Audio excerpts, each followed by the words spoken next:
Donald Trump was on the Hill trying to get Republicans to vote in favor of their version of the reconciliation bill. And this vote is scheduled for tomorrow. Supposedly, Mike Johnson had set as a deadline Memorial Day. And of course, they all want to go on vacation on Thursday and Friday, take that off, head out for the long weekend, the 5-day weekend, so they can go to the barbecues and find out how much their constituents hate them back in their home districts. And meanwhile, remember, it's got to go to the Senate, and then the Senate essentially makes their own bill. And then they reconcile the two bills. That is a separate thing from the notion of reconciliation. But the Senate seems to be very unhappy with all of these things, which is amazing since the House is also different factions seem to be unhappy with it. But here's Donald Trump ostensibly up there to twist some arms. Here, play this. You campaigned on lowering the price of groceries. How can you justify cutting food assistance in this bill? Let me just tell you, the cut is going to give everybody much more food because prices are coming way down. Groceries are down. Eggs. You told me about eggs. You asked me a question about eggs my first week. You said eggs. I said, I just got here. Tell me about eggs. And it was going through the roof. You know that eggs now are way down. Everybody's buying eggs. Groceries down. Energy's down. Gasoline is now they're buying gasoline now for $1.99. I don't know. If you look back, you'll see $3.50, $4. This country, we're going to lose this country. Our country now is respected all over the world. All over the world we're respected. We were a laughing stock. The entire... Yeah. The national average as of today on fuel prices is $3.17. So. But we're respected by France. There's some places where it's down. But remember, the question was, you talk about dropping food prices and inflation. And of course, we're just about to now see massive bumps in costs of consumer goods because of the tariffs. Long story short, you've got big companies that bought a bunch of stuff and kept it in their warehouses in anticipation of these tariffs. Smaller businesses are going to go out of business, but we're going to run out of those lower price goods. And you're starting to see it in Target and Walmart and other places. Prices are starting to pop up. And if you check your email inbox for maybe some subscription services that you're a part of, I've been already getting some notices that prices are going to have to go up in the coming months. So that's happening all across the country. With all that said, the question was, how can you cut food assistance? They are cutting SNAP by, as of now, $300 billion. And in practice, what that means, the way they're going about doing it, is to put work requirements on people who are over the age of 54 to qualify for SNAP. The hardest time to get a job if you're unemployed. And also more likely to be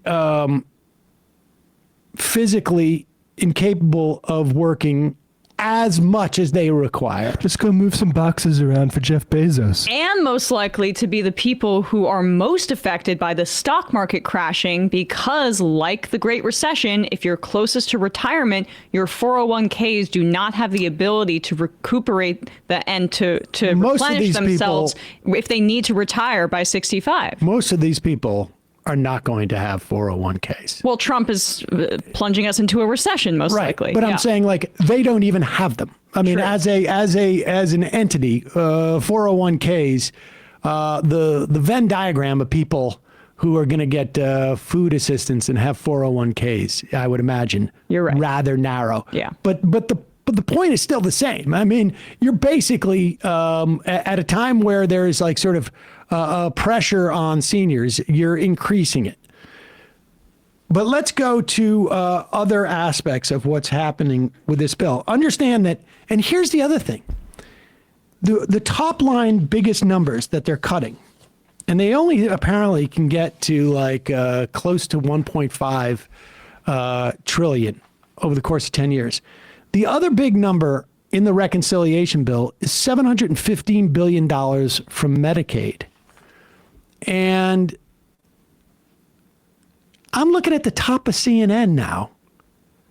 And the headline is Trump warns House Republicans not to touch Medicaid.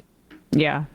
So the problem is they have Shoot it with a gun instead. several $1 trillion worth of tax cuts that they want to push through. They want to extend the Trump tax cuts. They want to get rid of the estate tax. They want to get rid of it completely. Because right now, it's not generous enough that you only get the first $11 million without any tax. They want to get rid of the estate tax completely. They want to add no tax on tips. Now, understand their definition of tips is extremely wide. Like, this isn't just no tax on waiters' tips. It's like, wait a second. Thank you for being such a good stockbroker. I have a tip for you because your fees are so low.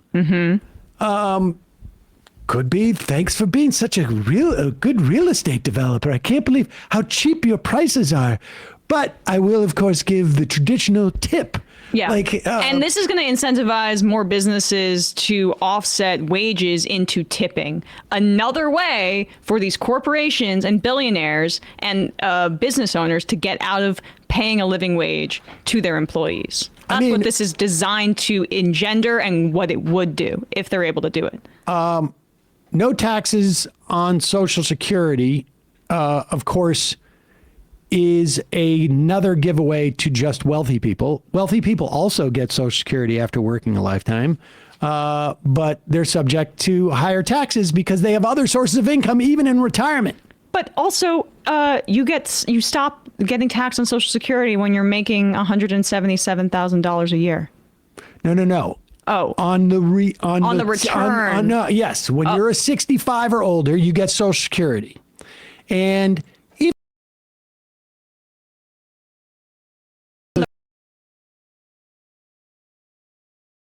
Security, and if you're only making in retirement $40,000 a year from your Social Security payments, you're not going to get taxed anyways. But if you're making $250,000 after age 65 or 62 or 70 when you've taken it, because maybe you're also getting capital gains. Maybe you have big payouts from your 401k. Maybe you have investments that you're starting to liquidate. Whatever it is, you pay taxes because you're making a lot of money still. Social Security is supposed to be an insurance program, ensuring you against poverty and being able to, to live a quality life when you are in retirement. All of this is going to end up just benefiting wealthy people. Now, if you are a low wage earner, you're going to get a tax break. But understand the whole dynamic here is that wealthy people are going to get a bigger tax break. And that means the cost of housing is going to continue to rise. When there is this level of wealth inequality, it creates an inflation. Both because you've got people bidding stuff up on the high end in a way that they can afford to because they have so much extra income. Right. I mean, We have a limited supply of housing. I have enough money to buy one and flip it and still live in the one I live in. And I have enough money to buy multiple ones, but I also can drive up the market. I mean, because money's not an object for me. Right. So the relative value of that tax cut is a function of the tax cut of the wealthiest people. And take a look at this. Let's start at the bottom. The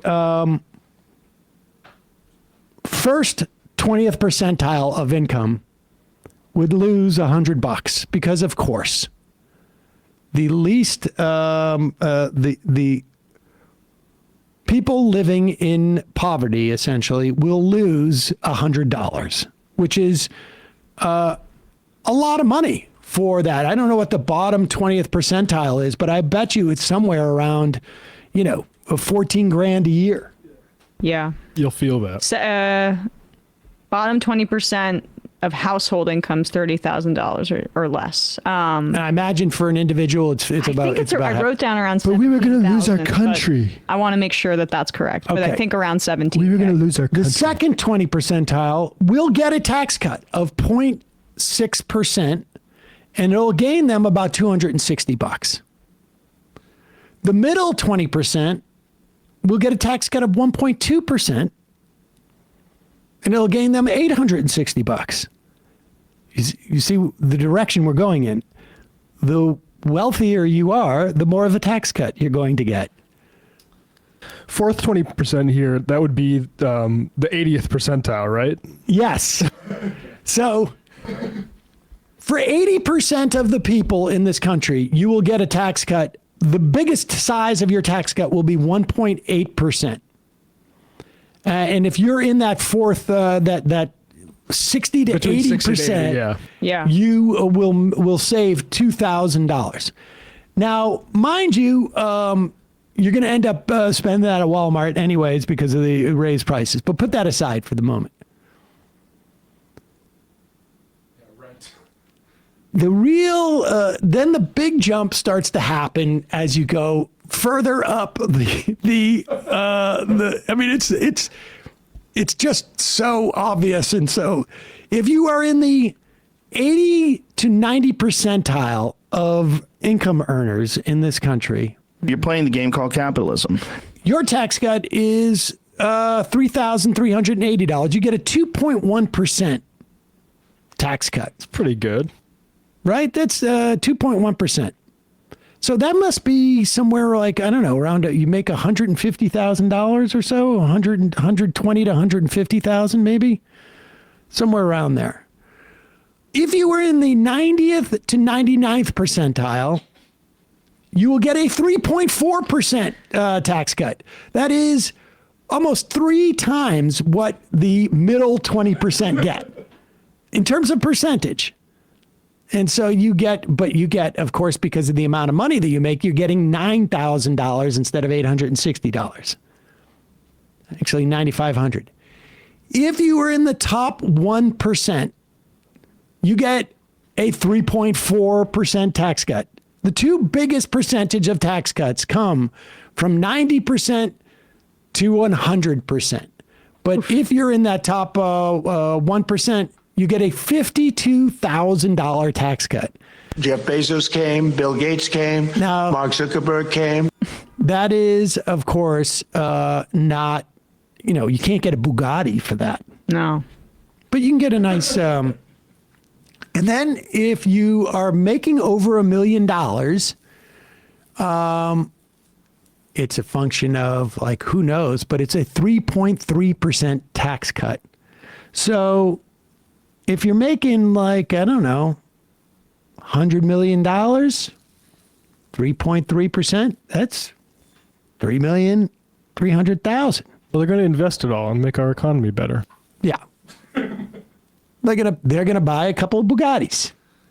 And now here's the good news, though. Yeah. With Trump's tariff relief for the UK, your Bentley is actually going to be cheaper than a U.S.-made car. Oh, lovely. Yep. Or I should say at least dollar for dollar, less tariffs. Let's put up that other chart so people can get a notion of this, and then we'll go through some of. This is Popular Info did this chart here showing something similar. So this is where I got that 17K number from. I was trying to double check that, but it's hard to cross-reference. First quintile is 17,000. They're showing that dollar change in after-tax income would be Minus $1,000 for I wonder people if that's a making up to mistake. 17K. Because I wonder if that is a mistake and if it shouldn't be 100. But maybe, I don't know. Second quintile, you'll lose $705. Middle quintile, you will This is the Penn Wharton budget model. Okay, so there's a different, I guess, calculation. Yep. The top 0.1%, which is 4.3 million or more, will see their after-tax income go up by almost $390,000. That's nuts. You get a new house. I mean, A really nice one. Well, not that they would live, not that they would live in a house for $400,000. Right. But you get a new, a multi-car garage for your multi-cars. Renovate the kitchen. Exactly. That is a sweet ass kitchen reno. That's like double what that's like WNBA players make. But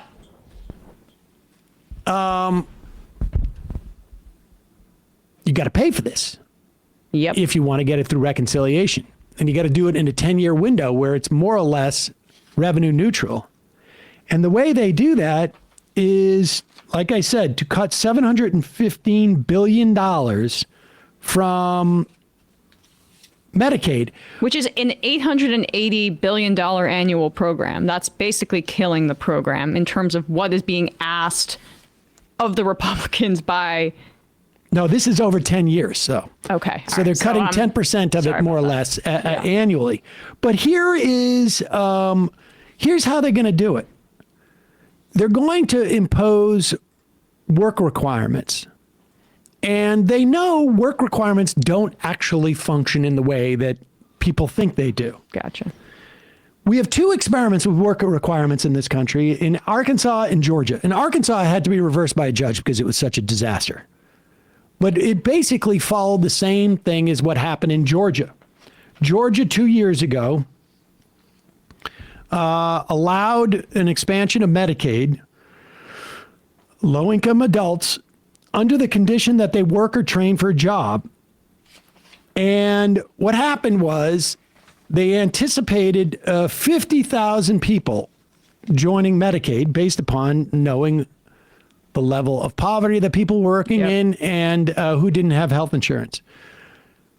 Just 12,000 of the nearly 250,000 newly eligible Georgians ultimately received Medicaid. This is according to the Washington Post. Well short of the state's initial 50,000 goal. Administrative costs, because now you have to check if everybody has a job. Yeah. You've got to create a new bureaucracy to supposedly save you money, far outpaced spending on medical care. Some who do work had a tough time proving it to state officials, or their work, such as caring for ailing relatives, didn't qualify. This is a quote from Mary Beth Mushemi, an associate professor of health and policy management at George Washington University Public School of Health.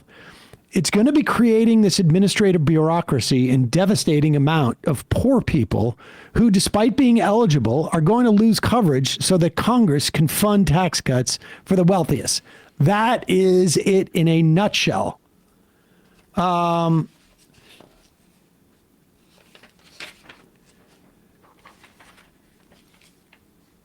The legislation, this reconciliation bill, will require adult Medicaid beneficiaries to spend at least 80 hours a month working or training for a job, in school, or volunteering. It exempts people who are disabled, pregnant, or in postpartum care. It is estimated to save, I love the way that they, $300 billion. In the same way that, like, if I don't eat food, I save all the money I would have spent on food. Medicaid advocates say work requirements are unnecessary because most recipients already work. I love the way they say that. Work requirements, it really should be rephrased. Work requirements may be unnecessary because most recipients already work, often in low wage or informal settings with no health insurance. Of the 26 million working age adults who used Medicaid in 2023, 64% had jobs. Of the remaining 36%, 8% don't work because they're retired or cannot find jobs or have some other reason. Most others don't work because they're caring for a relative, have a disability, or are in school. Yep. And undoubtedly, I am sure there are people who get on Medicaid and are like, I'm not going to work. I have no plans to work. I got free health insurance and I get my $150 a month in food and I'm just chilling. I'm sure there are at least a dozen people in the country who do that. But all of these other things you're larding on to keep those people from getting health insurance are going to prevent millions of people from getting health insurance. One example, Heather Payne, 52-year-old former travel nurse who stopped working after suffering strokes. See, part of it is also you get these like takers. Woke. She said she's been caught in a bind trying to get back into the workforce while addressing medical expenses from her recovery, of course. The resident of Dalton, Georgia, went back to school for a master's degree to become a nurse practitioner, but can't afford to earn enough credits hours to qualify for Pathways to Coverage, Georgia's expanded Medicaid program. They don't call it Obamacare, but it's Obamacare. Yeah. The degree offers only 9 credit hours per semester. The state requires at least 11.5. Because students must be insured, Payne has been forced to use a school insurance plan with limited coverage and high copays. It feels like I tripped and fell. I picked myself back up and I started to walk and someone's sticking out their foot and trying to trip me again. As a former emergency room nurse, Payne said she saw the occasional patient who seemed to be taking advantage of Medicaid system, but you don't design a system to punish everyone for the small number of people that are fraudulent, Payne said. The real fraudulence, and we know this, in Medicare and Medicaid is not by the patients, but by the providers. It's by people who are pretending that they have Medicaid patients. Arkansas was one of 2 states, Georgia being the other, that got waivers from the Trump administration in the during the Trump first term, to allow them to impose work requirements. Arkansas saw 18,000 people lose their coverage. The states that did expand Medicaid under the Affordable Care Act, we finally got to 40. Their insurance rates were halved compared to the 10 states that refused to do that. Because people are going in and getting health care on a weekly basis, or not weekly basis, on a basis in which they need it. Yeah. They're not putting off care. It's like, I'm not going to, it's as if your like oil change in your car cost $2,500 and you're like, I think I'll wait. Right. Before I go and do that. People are not. Yeah, exactly. But it's also, so 20 million Americans were given Medicaid under ACA expansion under the Affordable Care Act. And if this is gutted, those are the people that are going to be on the front lines, most likely, in states that expanded. And those are usually the poorer states in the country already. But this is it's a triple hit. If they're going after SNAP, which feeds around 40 million people a month on average, and there's already these insane guardrails where you can't buy hot food with it in many places. And then they're gutting Medicaid, which there's probably a significant overlap in terms of Medicaid recipients and people who are on SNAP. And then they're also cutting taxes for the rich, where there's going to be some increase over time in the amount of taxes that people who are in the bottom 20th percentile pay. This is a triple attack on the poorest Americans to justify taxes for the rich, because the Republicans have exploded the deficit every time they've been in power. They pretend that they care about the deficit, so they have to create that fiction. But that's just because they don't want to address the easy solution to reducing the deficit if they were earnest about it, which would be raising taxes on the wealthy. So they have to pretend like the only thing they can do is immiserate people and cut our already threadbare social safety net. In addition to the massive cuts to Medicaid and SNAP, they also want to cut the low-income home energy assistance program, because Americans need to toughen up. and not worry about so much about being cold in the winter. The good news is, though, in this bill, they're going to be boosting the annual budget of the Pentagon by $150 billion. Is that the largest increase ever recorded? I mean, it increases That's the every longest year. one that I have remembered in at least a decade. I mean, and in terms of the proportion of our budget, I was reading that this is at World War II levels, where we were all Someone's got to fight Tren de Agua. I forgot. Yeah, I forgot we were being invaded. I'm sure people. MS-13. Wait, I just remember from a couple months ago he was going to slash the budget for the Pentagon. What happened to that? I know. We were told that was the earnest right-wing populism. Did we not? Should we have credited him more with, floating that, and maybe we wouldn't end up with where we're at now? We should have given Trump preemptive credit, and then he would have not tried to go for the largest Pentagon increase in the history of the country. So many of these majority progressives and whatnot Max left. really gave us credit. Gave me credit for cutting the defense budget, and then if I didn't do it, then I feel bad. Okay. But since they didn't say anything, $150 billion. Incidentally, that's not all that's in this package. And to be clear, this is an 1,100-page bill. I remember back when the Affordable Care Act was passed, the right-wing cry was no bills over 10 pages. And then the other one was Nancy Pelosi saying we're not going to know what's in the bill until we pass it, which was her saying that, well, we got to go through negotiations. In the meantime, they're literally not even going to get a CBO score for this. So these deficit hawks, these proud members of the Freedom Caucus, are really going to have no idea what the bill is, because all they care about is the numbers. They're not going to know what those numbers are until after they vote for it on Wednesday, if they end up voting for it on Wednesday. On top of which, there's some other features to it. The death tax, like I say, gets essentially repealed. The estate tax. Excuse me. The estate. Franklin's gone to your brain. Yeah, exactly. The estate tax. Also, there is a provision in there to inhibit the ability of states from regulating AI. There was a great line from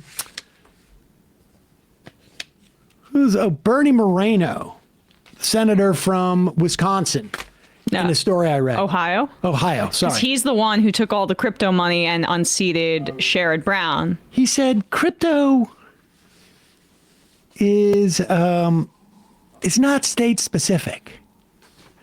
We should not. We should have the federal government do this. Moreno, incidentally, strong supporter of allowing states to ban abortion as opposed to the federal government. Sort of fascinating. This is going to be a 10-year ban on U.S. states regulating AI. 10-year ban. They want people, just 10 years of no holds barred. Go ahead. Unleash crypto industry. It is tucked into the House Energy and Commerce Committee's markup, which, according to the AP, would be a boon to the AI industry, which is lobbied for uniform and a light touch regulation. As tech firms, yeah. I blame Gillibrand for this, frankly. She's maybe the number one Democrat that has led the charge in terms of saying that we need to regulate crypto as opposed to make it this kind of speculation basically illegal. She's normalized this, and then the industry has gotten a bunch of friends in the Democratic Party. Don't forget Cory Booker either. This is a 1-2 punch. They passed the so-called, Genius Act, and they basically wrap it up. Well, okay, we have now brought it in. We legitimized it. We're not going to regulate the crypto. There'll be enough crypto, on the touching up against AI every technology is going to have some element of AI, which is probably going to be the way that they avoid, if they can get the states to be not allowed to in any way regulate for 10 years. You will effectively, essentially give all this technology carte blanche to do whatever they want. Now, if you hear what the tech people say about where AI is going to be in 6 years, they're talking about it going to, what do they call it? Super Advanced generative intelligence. yes, exactly. Gorka voice. Where it's going to be able to be smarter than the smartest of any lawyer, scientist, whatnot. And it's going to be able to start to build its own AI. That's going to be within 6 years. You're basically left to the whims of whoever's the president. You don't have that fallback of a state saying we need to add more regulations. Like California, for instance, drove cafe standards for many years because they would require higher standards, and it just became economically unviable to make a car for California and then the rest of the country, so they just made it up to California standards.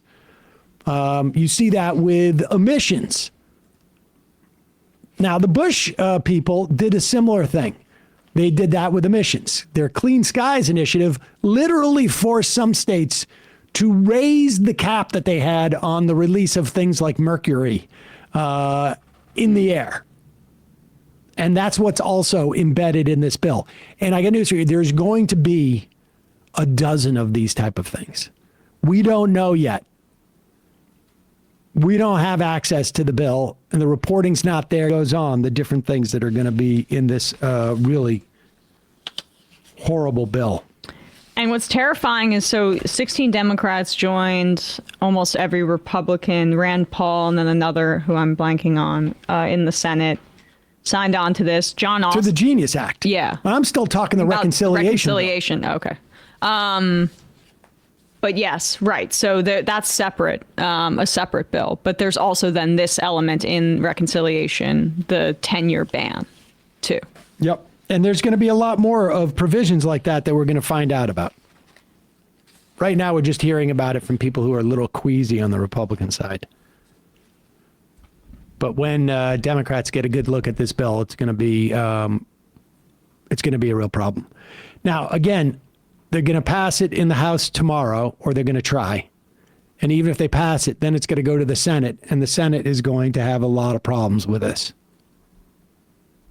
And they'll cut it up. Now, but they're still going to end up getting their big tax cut. They just got to figure out a way of doing it.